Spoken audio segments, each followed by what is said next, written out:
Salut tout le monde! Welcome back to the channel. I am super excited to be kicking off the month of April because I am back to the same rhythm of posting videos once a week. I'm really going to be cranking up the content now, and I am really excited to be showing up every week. I am not only excited because of that, but I'm also really looking forward to this specific video. I've been wanting to do it for a while, and I haven't got up the nerve to do it until now. If you followed my channel from the beginning, then you'll know that one of the very first videos that I ever did was a video with Rosie, the lovely Rosie from Not Even French. And the video focused on tips and tricks for eating like the French, because they're definitely a culture that's known for very much appreciating food and appreciating wine, but also a culture that's relatively slim. On the same time, I also did a video where I kind of debunked the myth that French women never get fat, because, well, yes, in France, they by no means have the same problems of overweight and obesity that we can see in the US. It's not 100% a culture of skinny, mini, wafy, chic women all the time, and they definitely have things to improve in France too. So if the whole weight gain, loss culture thing is your vibe, I've got other videos that you can check out. But today's video is actually going to be about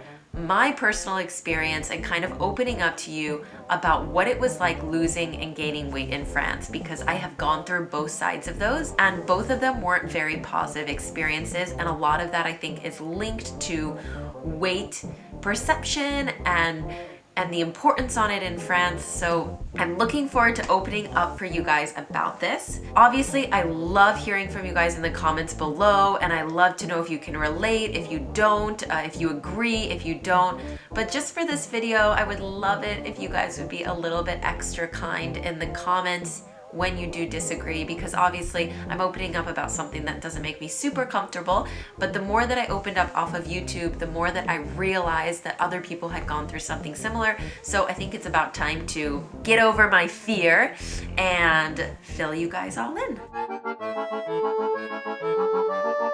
Before I jump into the video, I absolutely want to recommend Lingoda to anyone out there that's looking for face-to-face language learning anywhere in the world, but it's also learning to dive a bit into that cultural side of the country that you're learning a language from. Lingoda is the number one online learning language school that has classes 24/7 with a really flexible curriculum all the way from beginner to advanced, no matter where you fall on the language scale. And they've got native speaking language teachers that focus on listening, comprehension, speaking, reading, writing, but also on culture. You guys know how much, if you're watching these videos, that culture interests me, and my entire YouTube channel and this video is about the differences in culture between France and the US, and I love the community that we've all created around, you know, these different cultural insights and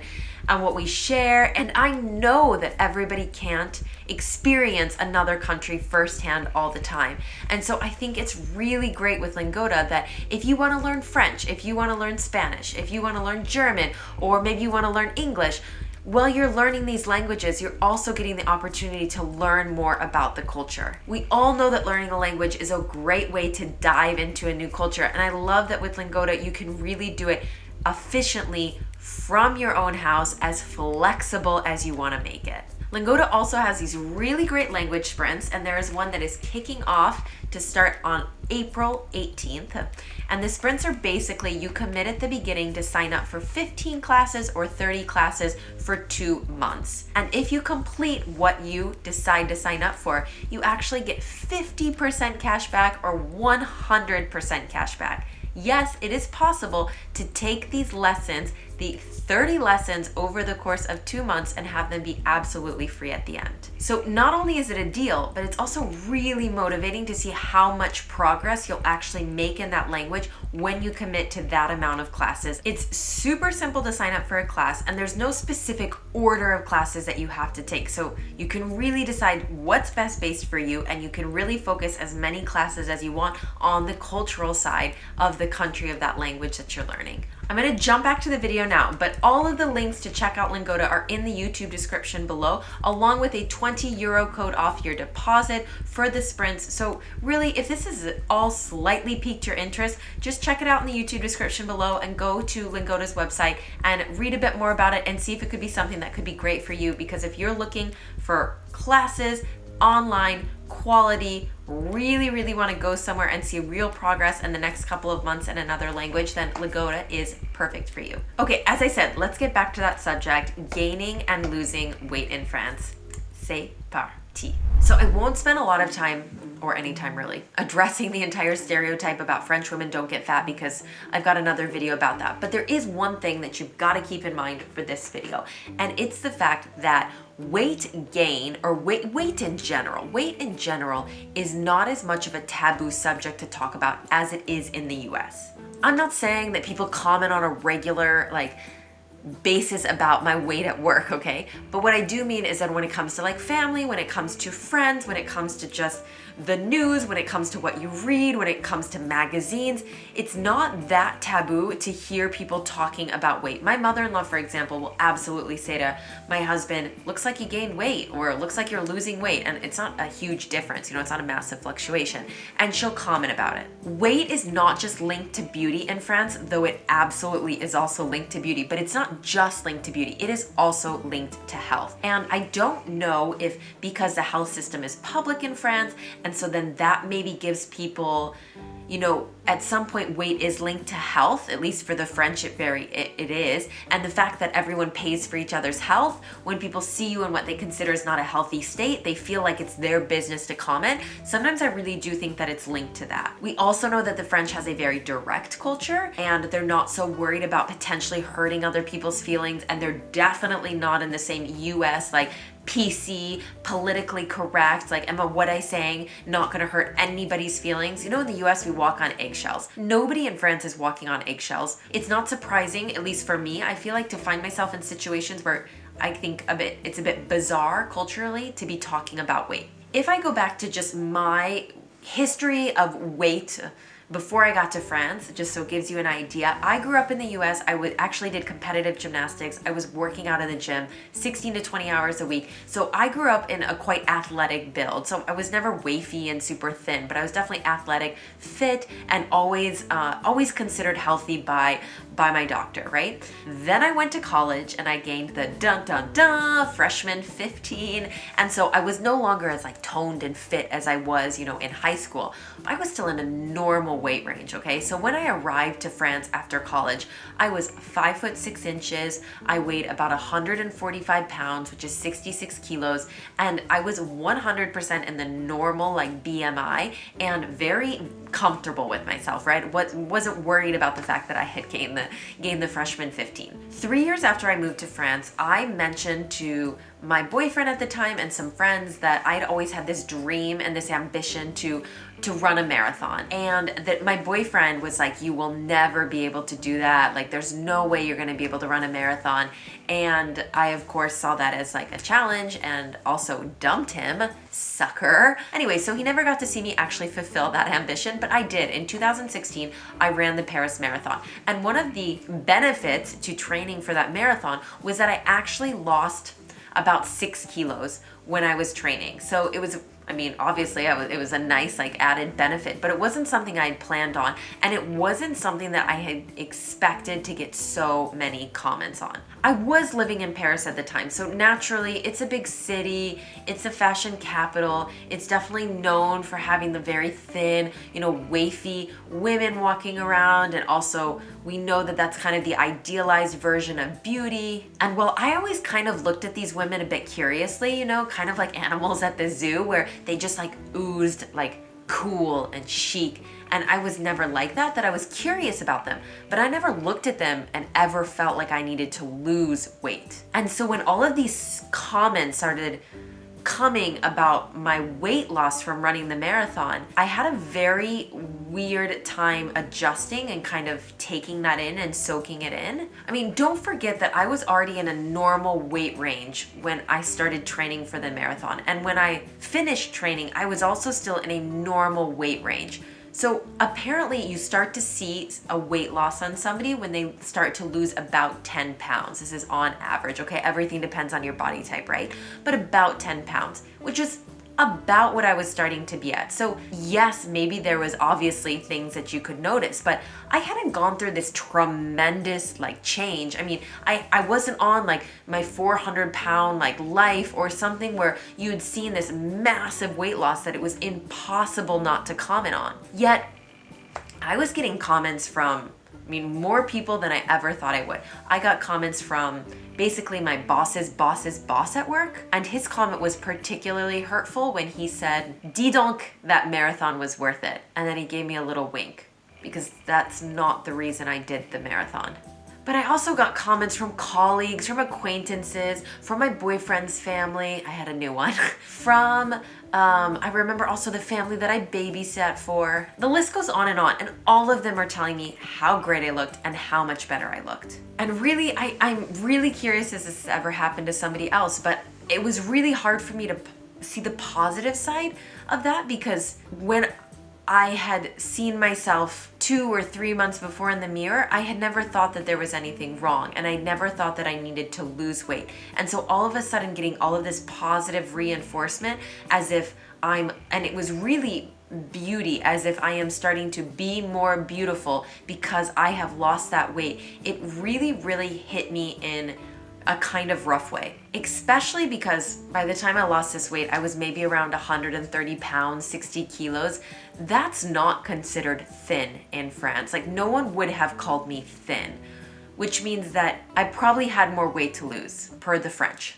Honestly, it makes me super sad to look back and to remember that I used to be really oblivious to it, and I used to be really confident. At that time, I really started to feel like a fish out of water. Like, I was working in this luxury company. I was surrounded by these really cool, Parisian girls, really wafy, and it was the first time I felt a bit like the uncool, chubby Midwesterner, like trying to fit in but struggling because she'll never be as fabulous as the other people around her. Like, I felt like an imposter, and I had just lost like 10 pounds. My worth became very wrapped up in my weight and that positive feedback that I was getting from everybody. And honestly, I've never fully recovered from that. And if you see when I talk in the next part of this video about gaining weight in France and how that made me feel, the two of them are very, very linked. So flash forward to 2 years ago.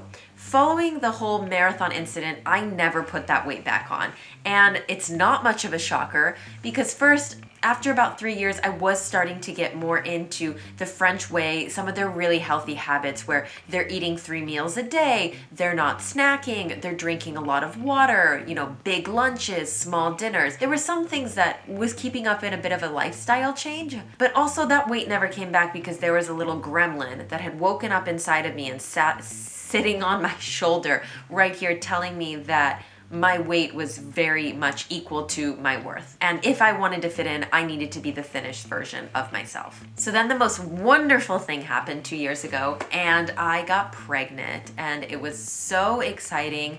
After 1 year of trying, after a miscarriage, a lot of ups and downs, I officially was pregnant with our little girl. And like every woman who's never gotten pregnant, you think that when you get pregnant that it's going to be the most wonderful time to eat as much as you can and gain weight and feel really great about yourself. And that was not the case. So the very first thing the doctor told me when I went to the doctor's office in France was take your folic acid and make sure you're taking this every day. And by the way, you should only be gaining between 9 to 12 kilos during this pregnancy, which is basically no more than 25 pounds. And just to give you a comparison, in the US, we say that it is normal to gain about 25 to 35 pounds. So that's more like 12 to 15 kilos, and in France it's like 9 to 12 kilos, so it's not quite the same. I didn't overthink it in the beginning. I left that appointment and I started getting morning sickness, or what I like to call all-day sickness, because it came all the time.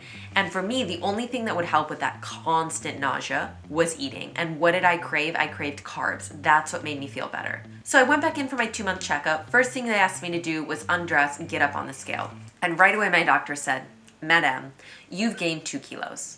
You really shouldn't have gained any weight right now. You should really be careful because, as I said, you shouldn't be going over 12 kilos And most of that comes at the end of the pregnancy, so it's gonna be dangerous if you weigh too much. Safe to say, in general, if you ask people about bedside manner of doctors in France, you will not get the same response as bedside manner of doctors in the US. It's definitely a priority in the US.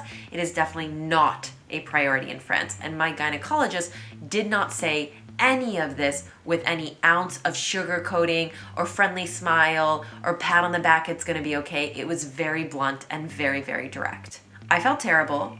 I walked home feeling guilty and crying a bit, but also feeling still very nauseous and still feeling like I needed to eat those carbs to get through my day, through work, through everything that I had going on. All through the next month morning sickness or all day sickness. Get to my 3-month appointment with the doctor and I gained another kilo. 9 kilos left and 6 months to go was his response. It's really not a good sign. You've got to watch what you're eating. This whole eating for two is a myth. You shouldn't be gaining anything right now. I left that doctor's office crying, and I cried from anxiety every single weigh-in that I had to go because I got weighed every single month at our checkups. What was supposed to be a really special experience, gaining weight, creating human life, being excited about everything that was happening to your body, actually became something very, very negative for me and with a ton of anxiety. I'm super curious to hear what you guys think about my reactions to losing and gaining weight and whether you think that it's really based on my experience in France, because you can absolutely have anxieties around weight gain and loss and the perception of others and what people say to you, no matter where you're living. I think that I probably have a personality that's a bit more prone to hearing what other people are saying, being sensitive about it, overthinking it, etc. That I completely agree with. But I do think my situation is very specific to the way that things and weight are perceived in France as well. I had a really great girlfriend who was pregnant at the exact same time as me in the US. We gained about the same weight during our pregnancies. Her doctor was applauding her for how great she did, and my doctor was telling me on a regular basis that I was on the borderline gaining too much weight. And the thing is as I said, the more I talk about this off YouTube, the more I got people saying it was really, really hard mentally being pregnant in France, or it was really hard when I went through a bit of a weight loss in France and realizing how significant it was for other people and how my worth felt tied to my weight through the eyes of everyone else. Again, I know you can see this in different places, so I'll be curious to know what you guys think, what experiences you've had. I don't know, just how you kind of think about it. As I said, remember to be kind in the comments because it's definitely not an easy subject to open up about and to really talk about how you feel about really, for me, a personal subject, but really curious to hear what you guys have to say about it. Don't forget about Lingoda. I told you guys in the YouTube description below, if we piqued your interest, please go check out everything about the sprint because it does kick off at the beginning of April. And otherwise, I'm looking forward to seeing everybody la semaine prochaine. Bisous.